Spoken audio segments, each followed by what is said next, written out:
Flandre was still able to make it work on his own in the laning phase, but again, if it wasn't for some mistakes coming from LGD, I feel like that could have been a very different result for the pick itself. Well, we will have to see how everything fleshes out here. We're finally into the picks and bans of the second game in this best-of-3 series between EDG and LGD. As we said earlier, EDG on that blue side do ban away the LeBlanc, the Renekton, and the Ziggs. This time around, LGD ban away the Lee Sin. Scout was able to hover, at least perform so well on last game around, and the Akali also off the board. Yeah, so EDG, interestingly enough, leaving open the Nocturne this time, not wanting to deal with these Ziggs instead. I think it makes sense. When you saw how LGD almost came back in that last game, it was off the back of that Ziggs really just outputting so much damage that the Camille or Viego can find the damage to finish off kills. They will go towards that first pick Nocturne. Typically a champion they do ban out themselves. They've only played it once so far this split. It was Flandre and it was a loss. When you're giving over champions like the Viego, like the Gwen, like the Xin Zhao that's just been ignored, I'm just so surprised that EDG would opt for this instead. Got to be a small piece to the larger puzzle here for the Nocturne, because you definitely want those all-ins, you want those engages, you want that forward momentum with the Nocturne. They do get the Xin Zhao Lulu combination locked in already. Obviously, the Lulu going to be a little bit different, maybe a little bit of flexibility in that fashion of it, but the Xin Zhao, very, very strong pick for JJ. And on the other side of it, LGD get the Gwen, the all-coveted late-game champion. They also have the Viego, so they got the two newbies. And with the third pick available still to them before we go into this second phase, they really have the pick of the litter here, and I think there's a lot of strong picks on the table. I think that leaving the ADC support roles to the last phase is going to be what we're looking at here, as the Trundle is the lock-in for LGD. Yeah, interesting enough, we've seen Trundle rise a bit in prominence in recent series. I think top esports are ones who jump to mind, and also being able to flex that pick to top lane, but it is a champion that does bring a lot of early dueling power, especially when you're up against something like this. And so I think having something that doesn't just easily go down or have to concede everything on the map is quite nice. For LGD, I actually like what they have more so far, just having a ton of power picks, right? You have the Gwen and Viego on your side. You now have this potential jungler, assuming that LGD don't also flex it themselves, to enable these two picks. And on the side of EDG, you're setting up champions that really do want to run in and go forward. And when you're running into a Gwen, when you're running into a Trundle, I just don't feel all that good about that, especially the Gwen. Feels like Gwen is quickly becoming Mrs. 300 years, completely outdoing anything we ever saw from the Aphelios. But now with LGD taking away the 80 carries that, you know, the Kog'Maw could go with the Lulu. I would expect Lulu to go mid, but also the Varus. I wonder where EDG specifically will look. We also see the very heavy focus down towards the bot lane for EDG, at least in their final bans, as they got the Leona and the Nautilus away from Mark. Now the question is, Lyric, what happens when you add 300 years of scissor fighting and you got 200 years of a bunch of guns in the same composition? I just feel like if this was a team who, you know, maybe had a bit more experience or a bit more time together, this wouldn't be good for EDG, because we got 500 years worth of experience. Not only do you have 500 years, but you have two champions who love playing against short-range comps and love playing against champions that run into them. And you know what EDG have? It's a short-range comp and a bunch of champions that are going to run into them. So who'd have thunk everything LGD would need to thrive, but we're seeing EDG go towards early game aggression, right? The Kalista Rakan coming out, so it is going to be the Lulu in mid lane. I feel like whenever we've seen early Lulu picked with the Xin Zhao, you can just already know it's going to go into the hands of the mid laner. Not a huge fan of this for EDG specifically, just for the fact that we have seen Scout's best moments be on the Sylas, the Lee Sin, the LeBlanc. He has played 2 games of this already. They are both wins, but for EDG, we've already hit on their comp right. It wants to go in, and it wants to dive into the backline. You're going to have Scout enabling JJ early on to find these early advantages. We want to see them be able to snowball the game. For LGD, they're the ones who have more leeway in terms of having a lot of scaling on their side. They have a lot of early soul lane power coming out. I wouldn't expect too much in the bottom lane when they have that Alistar, but if they can make it through to the mid-game scot-free, then I think not only the scaling, but their comps play pattern just does very well into what EDG have drafted. And can I just say, you know, maybe a little confidence coming out from EDG where, you know, Trundle already picked up, still lock in the Kalista. I know it's a little micro outplay, right, with the pillar, but still a lot can be done in those kinds of moments against Kalista. But I still really like the compositions that we're getting. I think LGD have found kind of their flavor of what they were looking for on the red side, while EDG have a clear plan, but it's all coming down to execution, right? We just saw Scout have a huge performance on Lee Sin, now taking a little bit more of a back seat role. We also set up for EDG the whole time where it's like individual outplays, the solo lanes, the bot side of the map, right? JJ is the facilitator. He's the one that helps get these solo lanes ahead. Now he's got a lot of the eggs in his basket, as well as the top laner in Flandre. So LGD, as you said, trying to make it to the mid game, trying to get to those team fights, and right now the execution onus is on EDG early on. The thing I really like about EDG have taken, though, is that they have a lot of early lane priors, right? They have, like, winning matchups. You know the Lulu's going to do well against the Viego. You know Nocturne can push a lot of his lanes. You have a Kalista on the bot lane, for heaven's sake, so going to be extremely aggressive as, ooh, the Hangzhou background, extremely clean. Yeah, that's so nice as we do hit the rift here. Game number 2 kicking off between EDG and LGD. EDG up 1 game, looking to make it a quick night. LGD not wanting to go quietly. Want to make a name for themselves against the top team in the LPL. You know, for this being LGD's home arena, I feel like our camera people only showed EDG signs. Where's no the bias. LGD love? There's no bias. I'm sure it's there. It's in their stadium. But we didn't get to see any of those signs. So, you know, unless the signs that were for LGD were only written in Chinese, which is very possible, me and you would have absolutely no clue if that was the case. Speaking of no clue, there's a lot of clues maybe happening in top lane right now where Flandre in some trouble against Fearless early on, but a lot of healing going to be done by the two. I like the aggression in the top lane already from both these teams. I do want to check in here. We know, right? We've already talked a lot about it. The junglers are big facilitators. They're big spotlights for both these teams and how they like to get started. But we also put a lot of onus on JJ on the Xin Zhao this time around. We have opposite side pathing, at least from both junglers. So maybe looking at different objectives for the two. I mean, they're even going for the same clear, right? They're going for that solo target clear coming out where it's buff into opposite buff on the other side and then going to take their Grom. So two very similar playstyles coming out, even just from the champions they picked, right? In the Trundle and the Xin Zhao and what they're able to accomplish early on. JJ was hoping to find that gank in top lane. They knew that Fearness was going to be able to push out, has the Ignite, has the E level 1.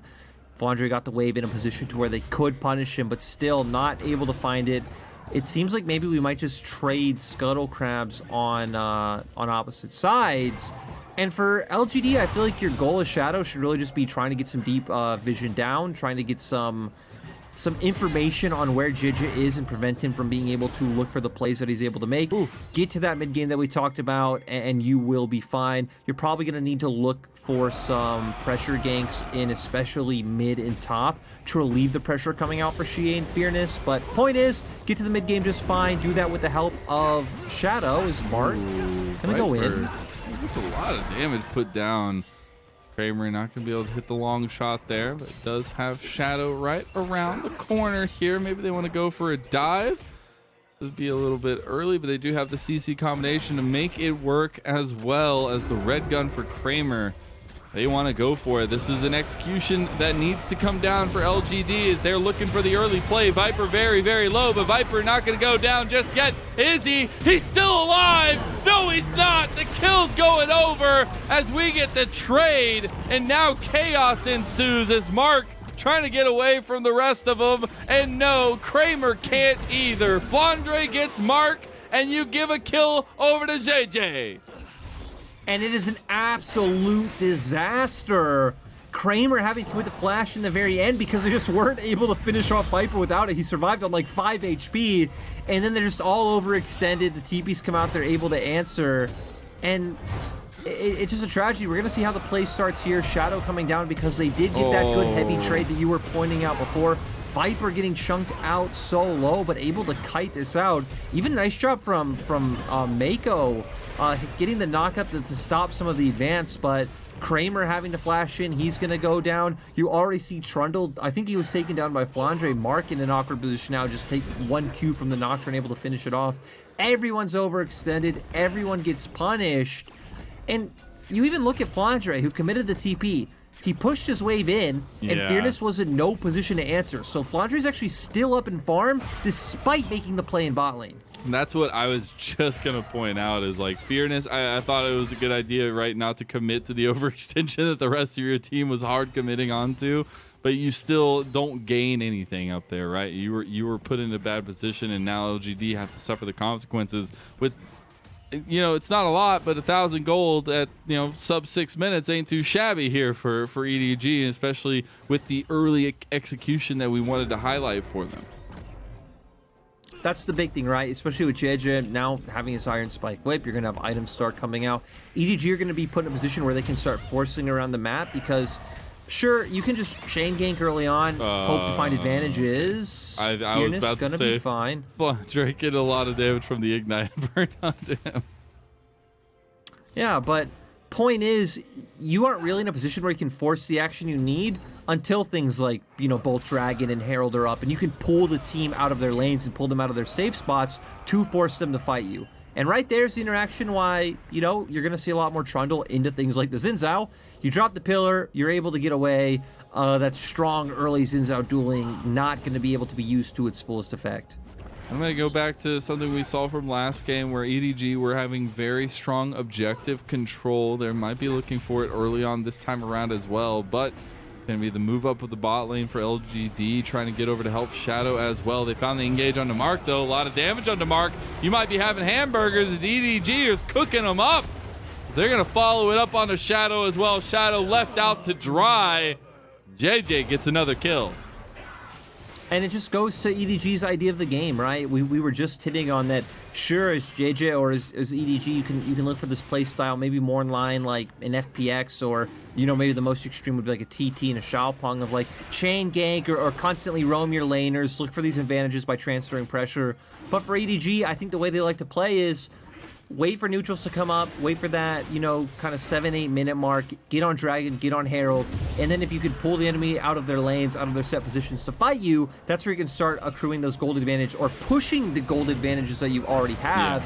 As we see here, Mark, I mean, I'm actually not too sure what he was looking for. I don't think LGD are in any position where they should be looking to contest at this point. You even look at the mini-map, and Aphelios not in a position where he's able to follow, She not in a position where he's able to impact, and you do have the Aphelios, the Viego, and you're up against what I would say is a very low damage composition the later the game goes. So not a big fan of LGD's decision-making. Is, oh my god, Kramer just eats it. Almost going down there to the duo of EDG. Not going to do so just yet, but I want to go back to the point you were making about that play. Is it just felt like, you know, both teams were right on the cusp of it, but it was EDG who made the decision, right? They were the one that were like, no, we're committing to this, while LGD were trying to still communicate, trying to figure out the way forward. So I think that decisiveness is huge, especially in moments like this, and especially with the composition that EDG have drafted for themselves. And it's another thing too, where it's not only the decisiveness that EDG had over LGD in that situation. I think it's just LGD not being able to recognize quickly enough of, you know, maybe not being able to contest that objective, or that there are probably better options for their composition. You're going to assume because they were posturing for the fight that they were probably talking about the angle that they would need to take to win it. But overall, it's just a situation where LGD didn't need to be looking for it in that situation. If there were key summoners down, I think especially on someone like Viper, then maybe you look for it. You try to take advantage of a window where things like that aren't available. As this is actually just Scout. I thought maybe some shenanigans were going to go down, but there are actually no shenanigans. Just Scout TPing back to lane. The most standard thing on this planet. Can't we just say that Lulu is after shenanigans? After the pace of game one, it's so weird. It is. We were getting literal just constant chaos the entirety of the early game. Honestly, the entirety of the game. for a lot of that, and it was just back and forth. A lot of the roaming from the bot lanes, a lot of just jungle aggression. This time around, a little bit more calculated approach, I feel like, but LGD, I still feel like, are falling into the trap jaws of EDG, right? They are finding the advantages, even though LGD were going for that first dive. They were going for the proactive plays, and it didn't work out for them. Now, again, Shadow looking bot lane, looking to get EDG's, primary duo down. And they already have Xie here as well, but Xie being spotted on a ward means Viper and Mako now are going to play safe. Even if they don't know that Shadow's here, they're still going to respect just from the possibility of Viego making his way back down. I think that would have been a really hard play to pull off anyway. Viper has both Summoners and Mako having so much mobility, having the ult from Viper as well to be able to get him to safety. Feels like that would have been a really hard ask for the side of LGD. For LGD, I would love to see them even just look to punish mid lane, try and get Scout's flash. Even if you don't get the kill, you put Xie in a much better situation of being able to push the wave out, have kill pressure on his enemy laner, and start being able to impact the map more, because you know he's never going to have impact in that 1v1 matchup. Yeah. As we see here, EDG dropping the Herald down top side. This turret should be gone for LGD, but ooh, JJ extremely low. Oh, might have to pop the Crescent Guard. Dies anyways, as that's a big pickup for Shadow. They don't get the tower just yet. A couple shots from the minions aren't going to do it either. A breeze could knock it down, but not going to do so. Wait, no, is it? Okay, he saved it. Bot lane, we're getting the engage. Is Kramer getting low, but so is Mako. Moonlight Vigil comes out. AoE aplenty. Paranoia is popped by Flandre in the top lane. Can't get around the pillar to the angle he wanted. Now he's in some trouble. Goes back in on the Shadow. Flandre over the wall with the flash, but he's going to walk straight into Xie. As Flandre, you just can't catch a break, but I love that you're fighting every single person you see. Bot lane, though, Mako gets the kill on the Kramer, and you wanted action, Lyric. Well, we got it here in the LPL.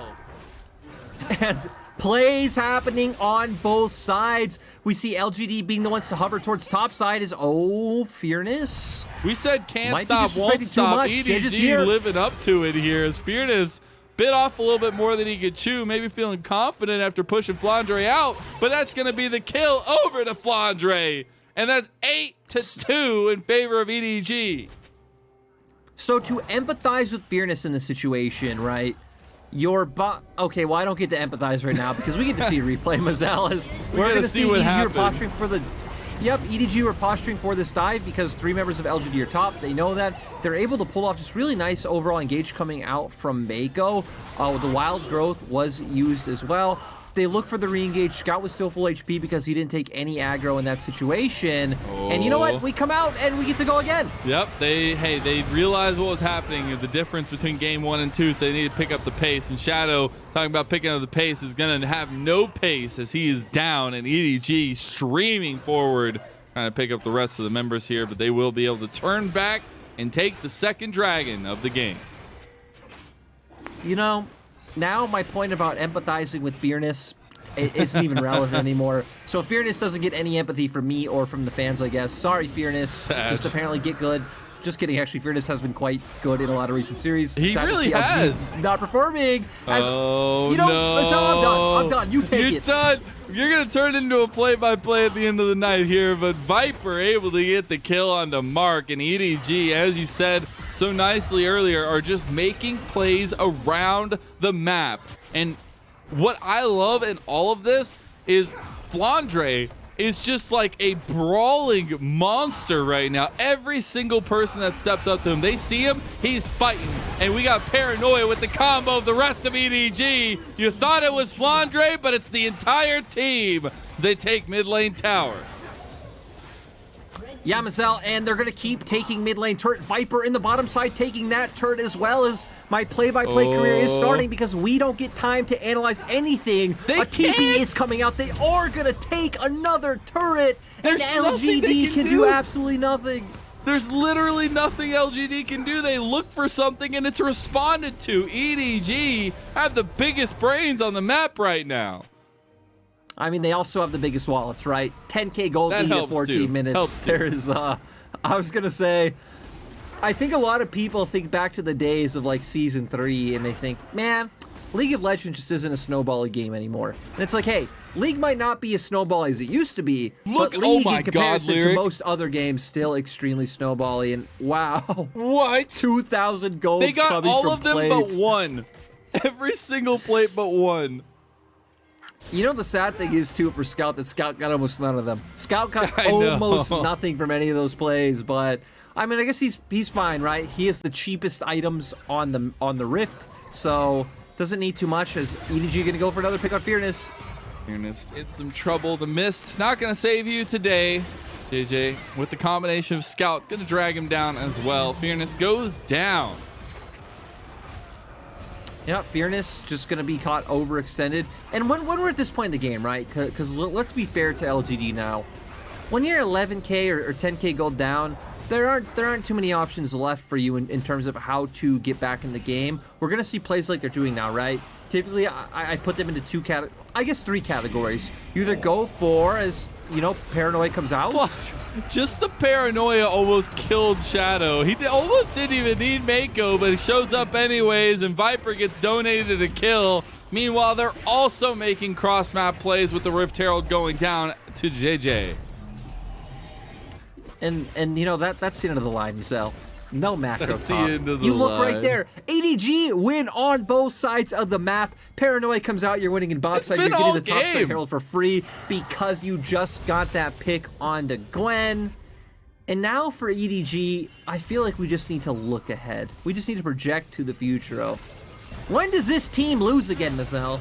Tell me. It's a good question to ask. I wish I had the answers, because then I could probably do something with my future site career. Here's the question. So, right, today they play LGD, but they play RNG this week. We're gonna get a replay, Mazel, but this replay, we can come back to this replay on a different day. They play RNG on Sunday, Mazel. Can RNG do it? Can EDG lose to RNG? Is that possible? They need to. Honestly, RNG need to win that one. Bias casting, Mazel? Here in the LPL? You know, I mean, no, not at all. But I'm just saying, if RNG want to live up to any of their namesake right now in this season, they've got to win against EDG. But we got to get to that one later, because we still got EDG performing so well in this game. And this is the kind of performance that I wanted to see. We talked about, you know, wanting to see that execution come out from EDG. We were a little questioning in the draft. We were a little questionable about the composition itself, but they have shown through here. We had Jensen Go, who used to coach in. Oh, okay. Well, Engage comes out. They're already bursted down, Mazel. They aren't even there. Oh my God! They lose their tower. They're still 5 members strong. Look at the turtle coming out from EDG, as this is the rest of LGD getting eviscerated from the map. And that's the inhib in mid lane going down. They've also got minions in the top lane. They can choose wherever they would like to go. I'm just saying, force the end, EDG. Yeah, you can do it. Honestly, push for the Nexus. Just go for it. Full send, if you will, here in the LPL. First Nexus Tower goes down. Second Nexus Tower is down. And EDG are just going to stream into the base of LGD. They're going to take the Nexus eventually, but padding the stats along the way. Down the yellow brick road, EDG go as the top team in the LPL continues to cement themselves. And that one was just absolute destruction coming out from EDG. You hit the nail on the head that we talked about wanting to see more, or what we could see coming into the second game. And yeah, I feel like when you're a top caliber team and you go into a game like game one and you have a bit of a fun